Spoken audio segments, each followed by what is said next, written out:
અમદાવાદ શહેરમાં મહિલાઓની સુરક્ષાને વધુ મજબૂત બનાવવા માટે અમદાવાદ શહેર ક્રાઇમ બ્રાન્ચ દ્વારા આગામી 30 દિવસ માટે એક વિમેન્સ સેફટી માટે ડ્રાઈવનું આયોજન કરવામાં આવેલ છે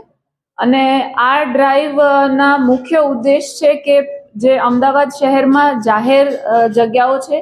જે બધી પબ્લિક પ્લેસીસ છે જ્યાં લોકોની અવરજવર વધારે હોય છે,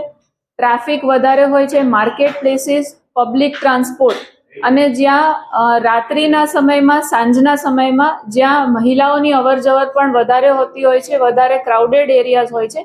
આ તમામ એરિયાઝમાં અમે આ ડ્રાઈવનું આયોજન કરવામાં આવે છે. આ ડ્રાઈવનો મુખ્ય ઉદ્દેશ્ય એ છે કે જાહેરમાં ગેરશિસ્તનું વર્તન, કોઈ પણ જાતની પબ્લિક ન્યુસન્સ કે ઉપદ્રવ જે કરતા હોય છે એવા અસામાજિક તત્વોને ટાર્ગેટ કરવામાં આવશે અને મહિલા મુસાફરો હોય, જે નાગરિકો હોય, ફેમિલી સાથે બહાર નીકળ્યા હોય, જાહેર જનતાના સભ્યો છે અને મહિલાઓ છે જે ઓફિસમાંથી રિટર્ન કરતા હોય, લેટ નાઇટ ઘરે જતા હોય કે ગમે ત્યાં બહાર શોપિંગ માટે નીકળ્યા હોય, તો આ લોકોને એક safe and secure environment provide કરવા માટે અમારી ક્રાઇમ બ્રાન્ચની ટીમ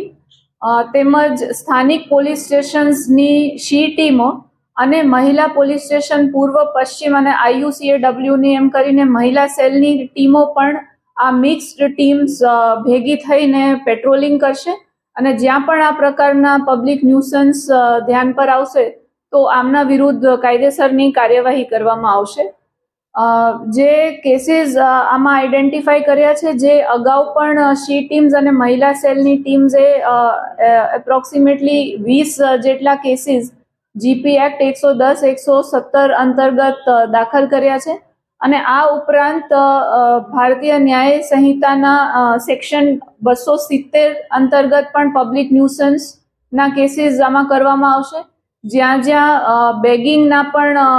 ધ્યાન પર આવશે કે અનનેસેસરી ટ્રાફિકમાં કોઈ પણ પ્રકારની હિન્ડ્રન્સ કે ઓબ્સ્ટ્રક્શન ક્રિએટ કરતા એવા તત્વો પણ મળી આવશે તો એમના અગેન્સ્ટમાં જુવેનાઇલ જસ્ટિસ એક્ટની કલમ અંતર્ગત પણ ગુના દાખલ કરવામાં આવશે.